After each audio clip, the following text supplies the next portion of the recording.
बहुत समय पहले हरितानंद जंगल में दो शेर रहते थे, रुद्रवीर और विक्रम भैरव। यह बस नाम के सगे थे। खून का रिश्ता था, लेकिन दिलों में जंग छिड़ी थी। एक तरफ था न्यायप्रिय, मेहनती और दूरदर्शी राजा रुद्रवीर, और दूसरी तरफ था लालच और अहंकार में डूबा विक्रम भैरव। सुन लो हरितानंद के सभी जीव जंतु, यह इलाका रुद्रवीर का है और यहाँ के नियम भी रुद्रवीर के होंगे। बरसों से यही रिवाज है कि मांसाहारी जीव शिकार करें तो केवल बूढ़े और अशक्त जानवरों का करें।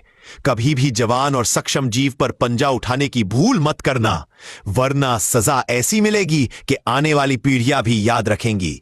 हमारा जंगल तभी फल फूल सकता है जब हर प्रजाति सुरक्षित हो। महाराज, मैं हूं मीनू चूहा।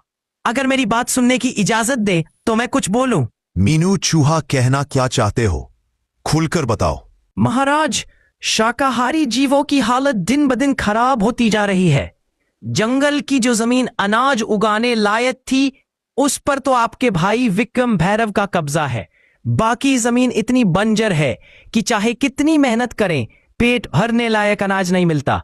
महाराज, आज तो किसी तरह गुजर बसर हो रही है, लेकिन आने वाले दिनों में भूख हमारा सबसे बड़ा दुश्मन होगी। मीनू, तुम्हारी बात गंभीर है, लेकिन हर मुद्दे का हल एक ही दिन में नहीं निकलता।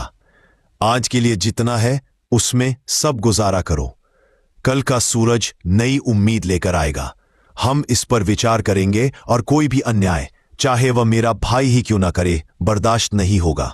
और उधर विक्रम भैरव। क्यों रे फट्टू भेड़िया, इस बार जनगणना का क्या हाल है? कितने शाकाहारी जीव बचे हैं मेरे इलाके में? महाराज, बस एक ही परिवार बचा है, भोलू बकरा और उसका छोटा बच्चा। बाकी तो आपके शिकार में सब खत्म हो गए। सिर्फ 1 महीने में ही आपके इलाके में शिकार ढूंढना भी मुश्किल हो जाएगा। ये क्या बोल रहा है तू?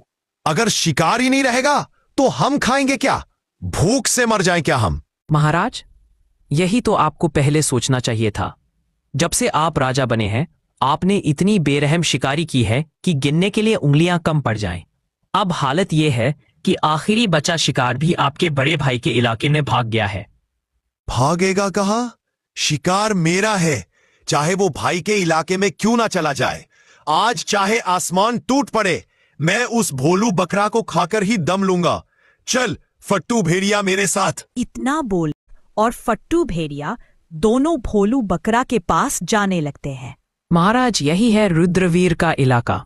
भोलू बकरा यही छुपा होगा, लेकिन यह जगह आपके लिए खतरे से खाली नहीं है। खतरा विक्रम भैरव के लिए? यह जंगल मेरी रगों में बहता है। फट्टू भेड़िया और शिकार मेरा हक है, चाहे वो भाई का इलाका हो या किसी और का।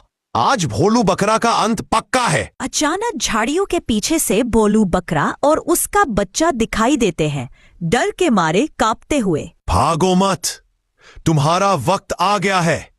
आज तुम्हारी चीखें इस जंगल में आखिरी बार गूंजेंगी। विक्रम भैरव झपटता है, तभी उसके सामने रुद्रवीर आ जाता है। बस एक कदम और ये जंगल तुम्हारे नाम को हमेशा के लिए मिटा देगा विक्रम भैरव। यह इलाका मेरा है और यहां मेरे नियम चलते हैं। तुम्हारे लालच ने पहले ही तुम्हारे इलाके को वीरान कर दिया।